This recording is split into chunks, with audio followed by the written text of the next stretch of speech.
Good morning. We start a new chapter, which is on stochastic dynamics of systems that are close to thermal equilibrium. And I would like to teach this in a way that we have a field theory picture. Let me introduce a bit what I mean by that. So we are interested in many body systems. That means we have a set of particles. They can be as complex as you like. They can be spherical. They can be rod-shaped. They can be any kind of shape you can imagine. And you want to have a description in terms of a stochastic dynamics, but with the constraint that I know the system ultimately relaxes to thermodynamic equilibrium. So the steady state is a thermodynamic equilibrium state. Okay, now there are two ways of setting up equations of motions for such a many-body system. One approach would be to start from particles and Langevin equations for these particles, and then in a step where you coarse grain,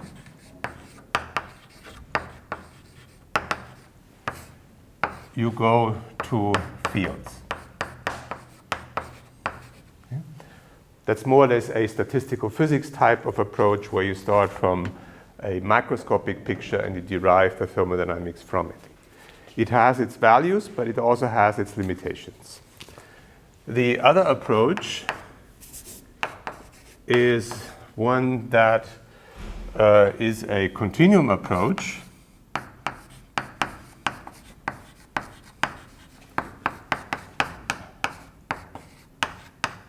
And this continuum approach works differently. You say you are in thermodynamic equilibrium. You use the facts about thermodynamic equilibrium states. And then you argue on a level which is due to Onsager and others that you can derive the equations of motions directly using symmetry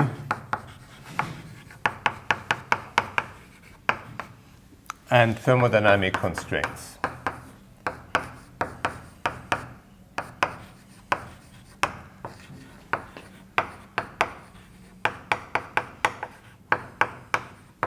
And as said, both are useful in different contexts. Actually, the second one is the more useful one in many instances because it's more general and it's based on symmetry alone, and it doesn't need the specific equations to start with. So let me just give you as a short overview an example for how you do it in case A. So what we consider is a interacting system of Brownian particles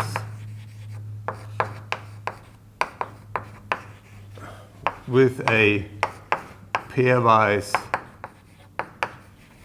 interaction potential. And I call this V. Then the equation of motion you would write down is an equation of motion for the three-dimensional position of each of the particles. I runs from 1 to n, and this x here is the position of a particle. And I want a overdamped Langevin equation. So remember what we had before when we talked about the Ornstein-Uhlenbeck process. The first term here on the right-hand side was a drift term coming from the potential that was given externally. Now the potential is created by the interaction between the particles. So this will be a friction coefficient times a sum over all particles that are not I and interact with I via a potential V. So I have the force being the gradient, the negative gradient of that potential, and I have to take the distance between our two particles because I want a pairwise interaction potential. And on top of that, I do add a noise term, which is now a Gaussian noise term again, where we say that the noise itself, let's say for the ith particle and its component alpha in Cartesian space, the average is 0. And I want that's the correlation function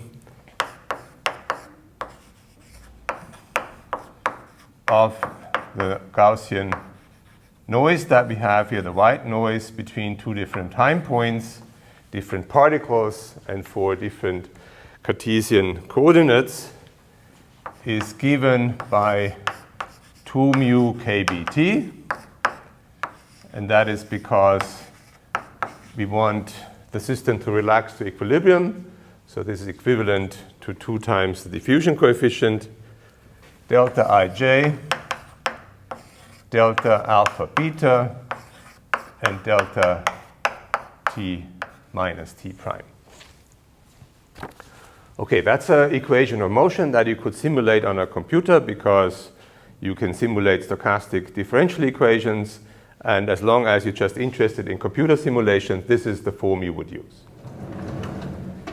As said, a better strategy for a large system is to go to a continuum description.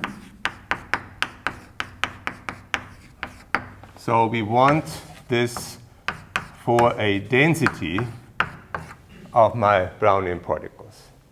And now the dilemma starts because you want this for a density where you average already over a volume, right, where you have quite a few particles and not just one.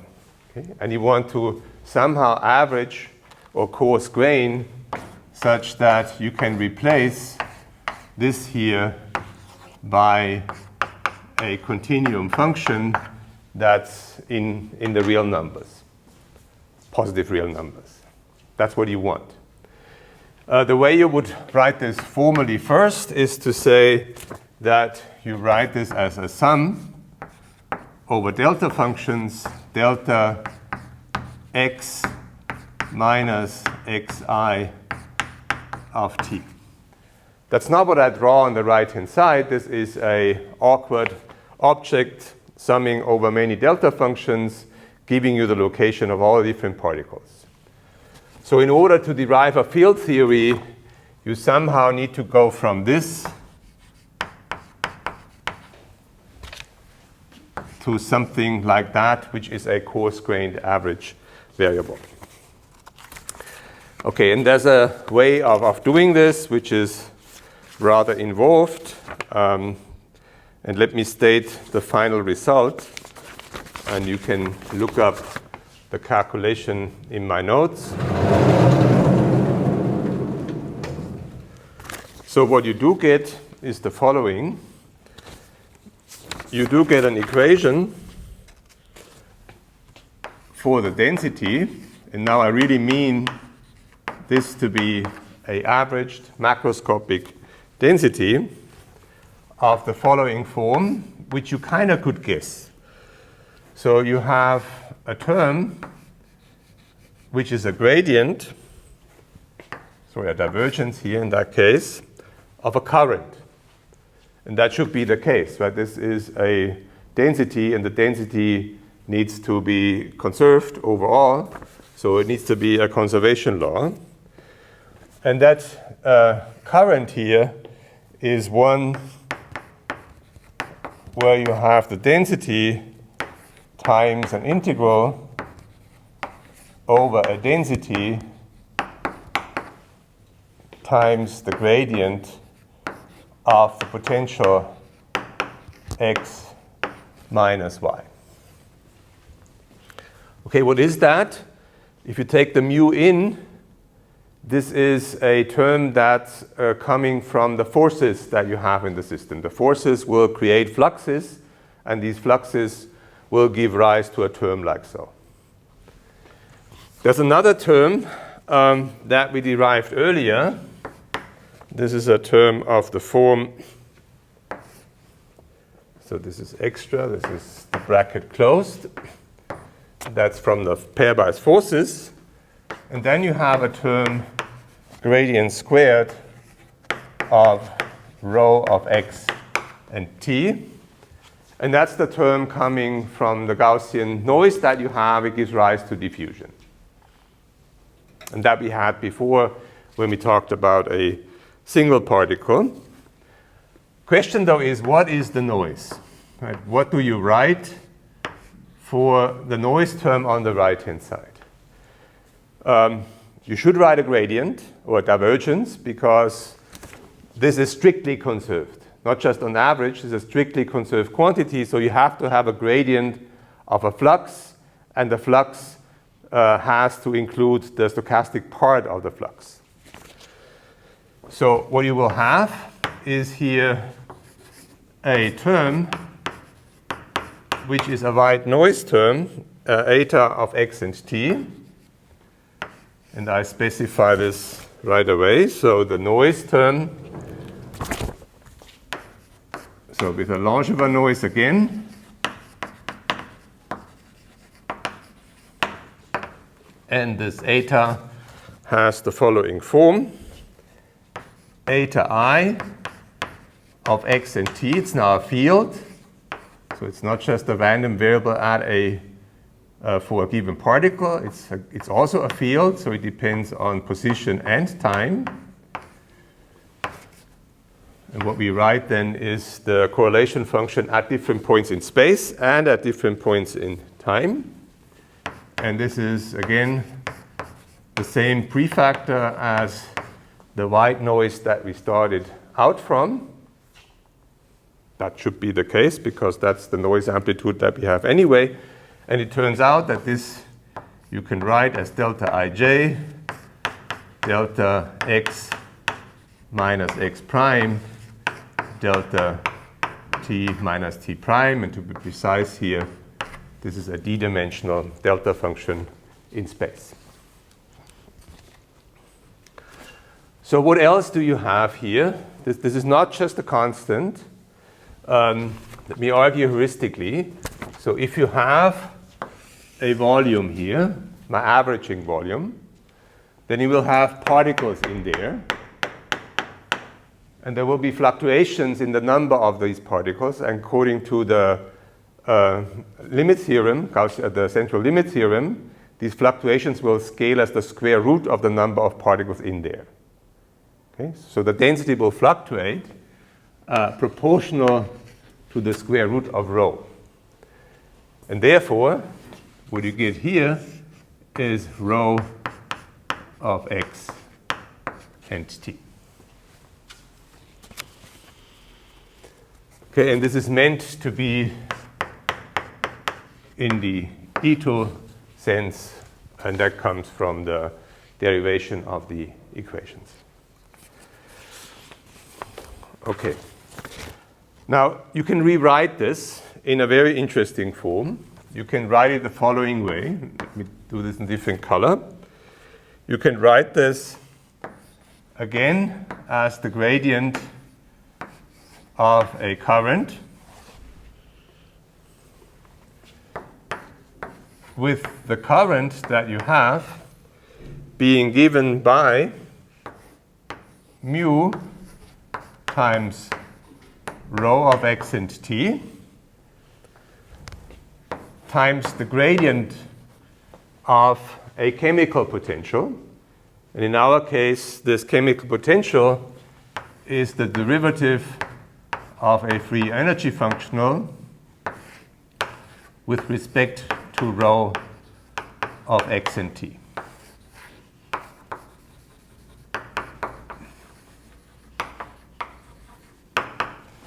And on top of that, we have the term that I already wrote, the noise term rho of x and t times eta of x and t. Okay, so what you have is a form that obeys a continuity equation. Sorry, there should be a minus here. So obeys a continuity equation with minus the divergence of a current. And the current has a form that comes out from the analysis that includes a noise term from the randomness in associating particles with a coarse graining volume. And you have a term that's a mobility coefficient. This is the first term, mobility times rho. That's together the mobility coefficient times the gradient of a chemical potential. As you know, in thermodynamic equilibrium, chemical potentials are steady. They are constant in space and in time. So this term here gives the tendency that any kind of gradient that you have in this chemical potential will drive a current, and this current will drive the system back towards a homogeneous steady state, which is the thermodynamic equilibrium state corresponding to a minimum in the free energy functional. But what is that free energy functional? And it's just rewriting what you have here, right? I'm not inventing a new equation. I'm just rewriting the one that is derived above in a different form. And then you see this has a very suggestive structure. It is an interaction term. So a double integral over a pairwise interaction between the densities now, rho of x interacting via the potential v of x minus y with the density rho of y. Okay, and that's what you would expect for a free energy functional to come out, because you have an interacting system of particles. And then there's an additional term plus kBt integral over dx rho of x logarithm of rho of x. Well, what's that term? That's an entropy term, right? It's a typical structure, rho log rho for an entropy. And that term is related to what? To the diffusion term. So diffusion in this scheme is the same as the driving force coming from the free energy due to entropy. And that makes a lot of sense, because that's what Brownian motion does. It tries to even out distributions such that they go back to equilibrium, and the driving force is maximizing entropy. All right, so that's how you can argue in terms of a microscopic picture, where you first say you have an underlying microscopic equation of motion for particles, then you coarse grain, and you arrive at a description at a field theory level. What I will do now is to kind of turn things around and say, well, let's start from here. Let's start from a description where I already know that I'm in thermodynamic equilibrium, and I want to construct equations of motion that reflect the thermodynamic tendency of relaxing back to a thermal equilibrium steady state. All right, questions? Yeah, please. So now in this one equation for the field, we have two diffusion terms, right? We have one which is really stochastic, and one which looks like a Laplacian. So yeah, both are kind of diffusive, but why two?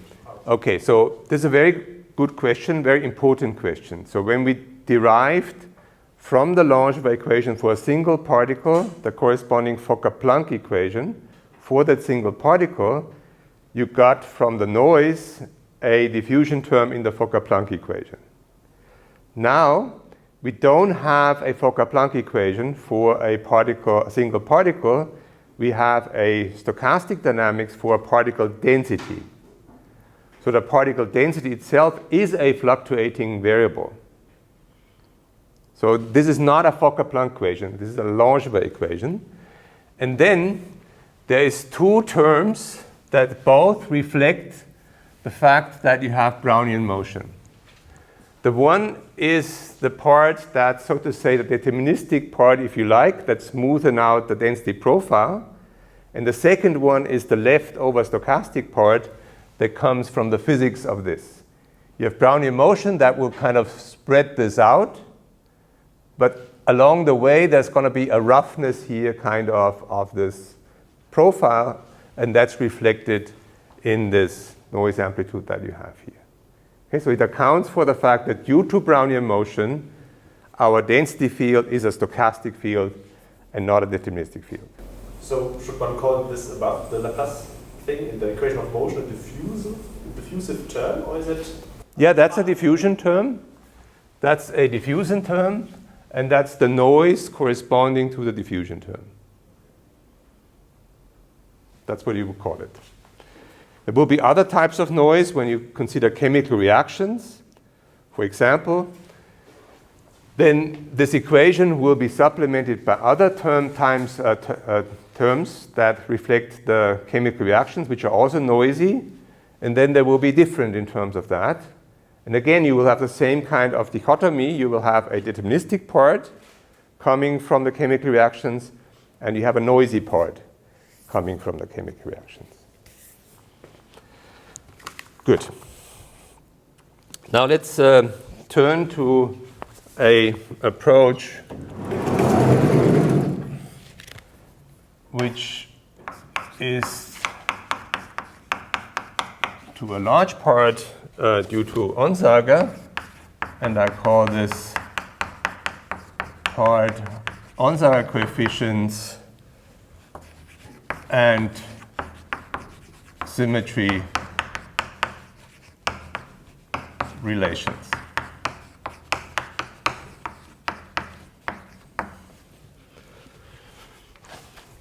So what I will do is I will say, let's consider now space being dissected in little volumes, and those volumes to be large as compared to macroscopic scales. So like distance between particles and things like that. So we'll consider a mesoscopic volume.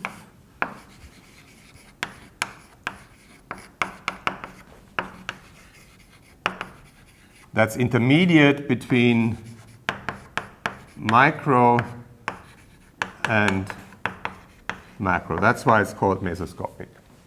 You're neither looking at the full system, nor are you looking at each individual particle and degree of freedom. And I'm saying, and this is now very general, that I characterize my system in terms of variables phi a that are in some n-dimensional real space. And this can be a lot of things. This can be the density of a field, like the density here, and x then corresponds to A. Or it could be Fourier modes, or other kind of macroscopic or mesoscopic degrees of freedom. So these are my mesoscopic variables.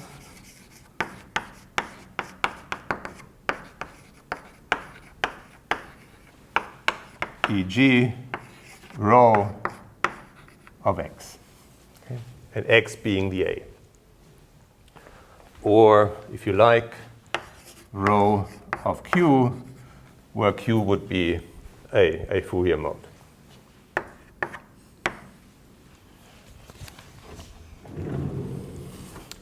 I'm assuming, and that's quite important, that this is in local thermodynamic equilibrium, this mesoscopic volume.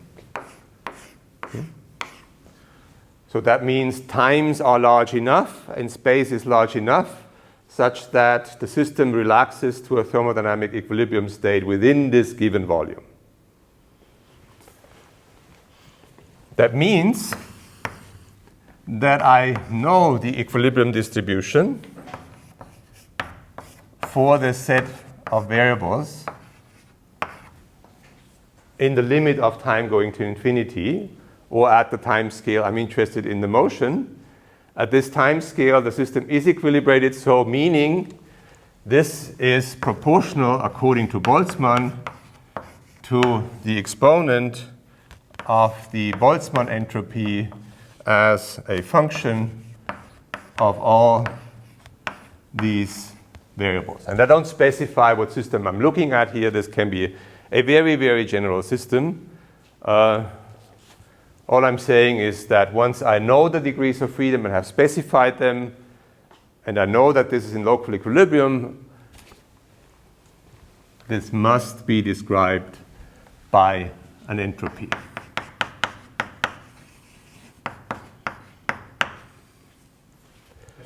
Yeah. The phi a's are all fields, right? They are variables locally to a point. So you could think of this as a field row of x, and A corresponding to x. Okay, so an x then being, a representation of this whole thing, right?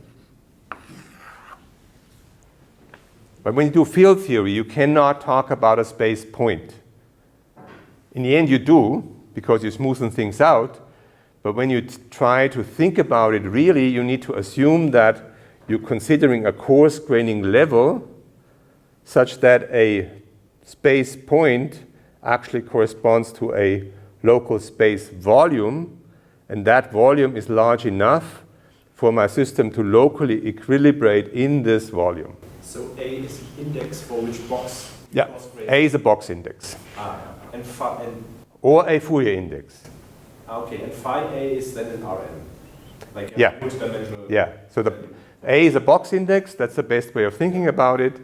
And these fields can have n different components. This is R1, n equal 1. You could have a density, you could have another density, you could have a velocity field. It's more general than that, yeah. And why is this exponential of S and not exponential minus beta energy, like something I would expect for Boltzmann? Boltzmann actually says that the number of microstates is proportional to e to the s. It's a real Boltzmann entropy. I'm not talking about any kind of Shannon type or statistical entropy. This is really a Boltzmann entropy for a fixed system that I confine to this box A. So is this more like the microcanonical? If you like, yeah. We'll come to a heat bath representation later on. So think of this as a fixed box A where you have a microcanonical representation. Okay, so in this box A, we have equilibrium. So meaning the state must be a maximum of the entropy.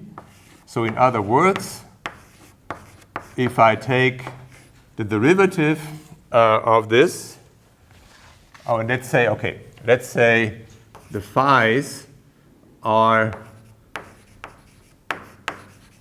fluctuating variables. That means I have the mean subtracted off. So the density minus the mean density in the system. Then I need to have that this state, where the fluctuations are nil, has to, and that's now a vector, okay? If I write it like so, all the phi a's need to be 0, then in order for this to be a maximum, the derivative of the entropy should be 0. And the Hessian of that also evaluated at 0 is given by a matrix and I call this matrix minus RAB, and R being a set of coefficients. This R is called a stability matrix. And this needs to be positive definite because I want this to be a maximum, right? The entropy needs to be negative definite, but the R, which is the minus of the Hessian of the entropy, needs to be positive definite. And of course, this object is also symmetric for trivial reasons. This is a partial derivative, and you can exchange partial derivatives. So R is a symmetric matrix. That means close to equilibrium, close to thermal equilibrium, I can do an expansion of this entropy for all the variables that are in the box A, which is some constant value, and then I have from the expansion RAB, phi A, phi B, plus higher order terms that scale like phi to the third. Okay. Small deviations close to equilibrium, you have a Gaussian distribution. Okay, so that means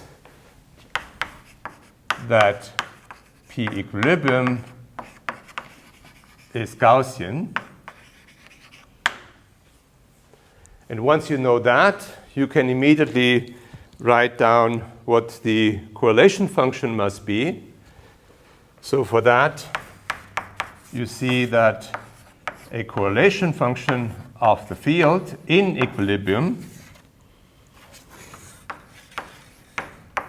this is then given by R to the minus 1 AB, and I'm calling this also chi AB,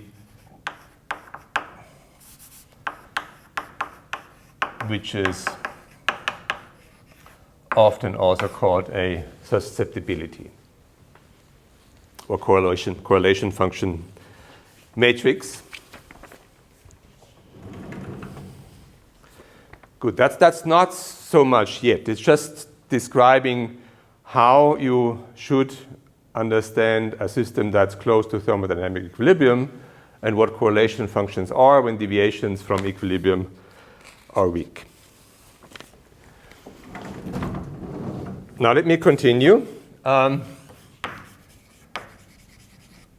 What will be very helpful is to have a dual space or thermodynamically conjugate variables.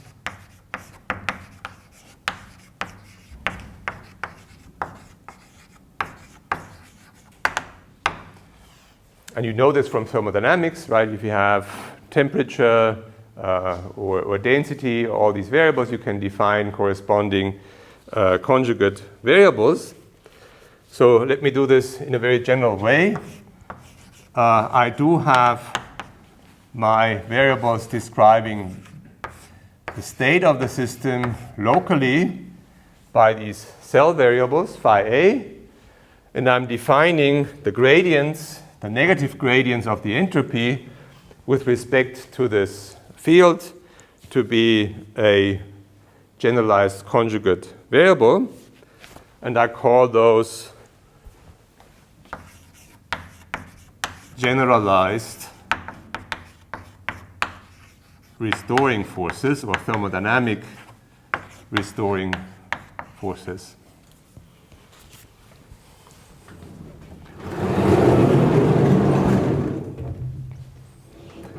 Okay, when you use what we just had for the entropy in terms of the quadratic expansion, you see explicitly what I mean. Inserting this quadratic expansion, taking the derivative, you do get that the generalized thermodynamic restoring force is scaling linear in the deviation from thermodynamic equilibrium, with a coefficient given by the stability matrix of the entropy. So this is linear in phi, and yeah, and R corresponds to the stability matrix.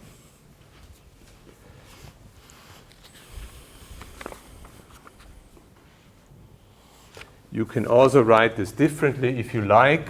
So you can also write this with susceptibility as phi being pi times mu. And then maybe you see it even more so.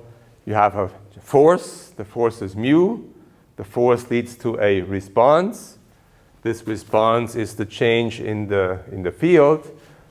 And this is given by the sensitivity of the phi to this force here, which is the susceptibility or sensitivity for the variable phi a.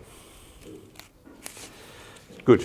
In these conjugate variables, you can also then calculate the corresponding averages. So for example, you can calculate what is the average between phi A and phi B. So what's the correlation function between the two in thermodynamic equilibrium. And when you do the simple analysis, just insert what you have on the board, you get this is Kronecker delta alpha beta. That now really means these two variables are orthogonal to each other. And that's important for the structure of the theory and for them to being conjugate pairs. And you have for the conjugate variables that the correlation function is the inverse of that what you found for the fields itself. So it's RAB directly.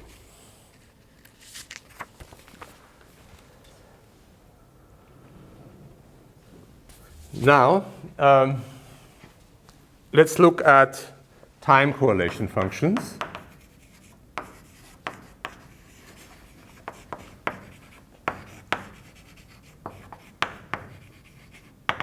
All of the above was still in steady state, right? I made the assumption that this is already relaxed, and I'm doing the average with the equilibrium distribution. So if you want to be precise here in all these averages, you should add that this is done with respect to the equilibrium steady state. Now we would like to see what is the correlation function between two different times that are defined to be the average of phi a of t and phi b of t prime. And the average is now with respect to the underlying stochastic process driving the dynamics, not necessarily and not the equilibrium average. You can set t prime equal to 0 if you are in the state where all initial transients have decayed and the system is stationary. So in the stationary phase of the stochastic process. Well, then we just look at CAB of t, which is the same object that we have there, which is phi A of t, phi B of 0. Now, when you look at that expression, it's a trivial symmetry. Interchange A and B, but then you have the time in the wrong order. So you do t to minus t, and then you get the same thing. So this is the same as CBA of minus t. I'm not using here time reversal symmetry or anything like that. This is just a basic property of the definition and the fact that I'm in a time homogeneous stationary phase of the dynamics. Now let's look at time reversal symmetry. So time reversal operation, so time reversal, will translate my box variables to something which is the box variable running back in time, so minus t, times its parity. Epsilon A is plus 1 or minus 1, depending on whether my variable is even or odd under time reversal. Density is even, velocity is odd. Good. Now, using that, I can say more. Let me now look at phi A of t, average, phi B of t prime. Now I'm using time reversal symmetry. I'm using that in stationary phase of this dynamics. This is the same as the time reversed dynamics. So I have to multiply by the parities of my two different box variables. And I have to change time to minus time to get the time reversed process here. Now you can again set t prime to 0. Then you'll find that CAB of t, right, this is the left-hand side, is equal to epsilon A, epsilon B, CAB of minus t by the definition of these correlation functions. And now I'm using this here. So this kind of trivial symmetry that we had. So this is epsilon A, epsilon B, CBA of t. And that's the final relation that I wanted. So this here, the correlation function with the two indices A and B as a function of time, is the same as the correlation function with the indices that you see here, B and A reversed. So you have BA instead of AB. But then you have to multiply by the parities of the corresponding fields that you have. Meaning now if the two parities are the same, then you have the symmetry and the matrix is symmetric. Not the matrix, the coefficients are symmetric. If the parities are opposite to each other, so epsilon A is minus epsilon B, then you have the coefficients being in an antisymmetric relation. If they're the same but negative, you again have a symmetric relation.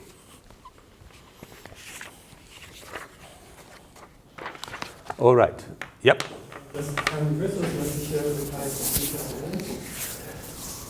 We already use detailed balance heavily because we started out from the existence of a thermodynamic equilibrium state where we assume that this obeys detailed balance. And then, you're back to our earlier argument. If you have a thermodynamic state, then detailed balance is what brings you to that thermodynamic state. So here I'm just reversing it. I'm saying I'm at a thermodynamic equilibrium state, and I'm having a system that's time reversal symmetric in this steady state. Same thing as detailed balance is obeyed in this system. And that's an important point you're making. So this system here is constructed such that detailed balance is obeyed. And the consequences we calculate rely on the fact that we have time reversal symmetry and equilibrium steady state or detailed balance. Yeah. What are we in the end trying to do with all this? Are we trying to constrain equations of motions to a space which is... Yeah, that's what comes after the break. So what I've done up to now looks like we're not getting anywhere yet. But what this does is it sets up the constraints that thermodynamics give you. But the dynamics is not like completely set by this. Like there's You'll see. You'll see. So this is what thermodynamics tells you, close to thermodynamic equilibrium. And the main upshot of this whole analysis is that you do have this structure of the correlation function. So kind of close to equilibrium, thermodynamics gives us a stochastic differential equation. That will be after the break. You're just trying to figure out... Yeah, that's the point. That's the point. So for now, this is the same logic as for the Ornstein-Uhlenbeck process. There I went the other way around. I said, let's assume that we have a Langevin equation. And let's calculate the solution of that Langevin equation. Then we found, using Fokker-Planck, that the solution is a Gaussian distribution. And thermodynamic is obeyed if the noise amplitude is related to kBt and the friction coefficient. So we found out the noise, so yeah. It relates to thermodynamic equilibrium. Yeah. So in thermodynamic equilibrium was trivial in a sense, and I didn't have to say much in that particular case.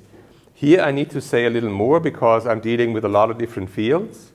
But in the end, the argument is very similar. You have on one side a thermodynamic constraint, which is this. And on the other side, you want an equation of motion. That's a Langevin equation. And now you have to marry them such that they are consistent. Yeah. And you have to wait 10 minutes before we continue after the break.